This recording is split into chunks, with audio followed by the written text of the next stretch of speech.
When we're suffering, it's easy to think that God is very far away from us, living far away in heaven and not really interested in all the troubles we're going through every day. But that's really not true at all.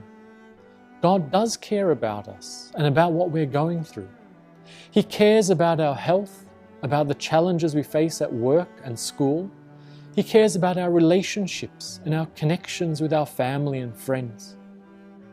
We don't worship a distant God, but one who is always with us, always loving us, supporting us, and caring for us. That's the good news we see in today's reading from John chapter 11. When Christ, God the Son, sees that Lazarus has died, when he sees how much Lazarus' sisters are suffering, the Gospels tell us that Jesus' heart is deeply troubled. Jesus suffers together with Lazarus' sisters and even cries together with them over this death. It's not true that God looks at our sufferings from far away and doesn't care. Instead, God suffers with us. God feels the pain we are going through, and He cries with us when we cry. Christ is the best and closest friend that we have, the one who never leaves us, even in our worst times. But Christ is also much more than just that, because Christ isn't just a friend who shares our pain. He's the friend who heals and overcomes that pain. Earlier in John chapter 5, verses 25 to 29, Jesus announced that He is the Lord over life and death.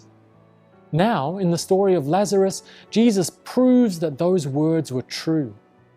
Christ feels for Lazarus and his family. He suffers with them and He acts. Through the power of His love, He does what seems impossible. He brings Lazarus back to life. We are so used to suffering and death being the end of everything, the end of our life story, and the final end of all hope. But Jesus shows us that's not true. The power of Jesus' love overcomes death. It reaches past death and brings us back to hope and life. This isn't just good news for Lazarus, it's good news for all of us.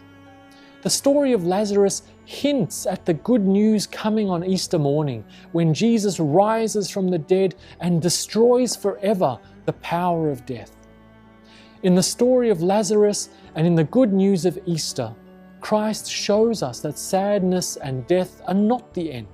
Suffering and pain are never stronger than the power of Christ's love. Because Jesus is Emmanuel, because He is God with us, we have the promise that He will always be with us in suffering. But because Christ is the Lord of life and death, we also have the promise that suffering and death are never the end of our story with Him. Jesus' incredible love for us never lets us go. Instead, He defeats suffering, reaches past death, and promises us that we will be with Him forever.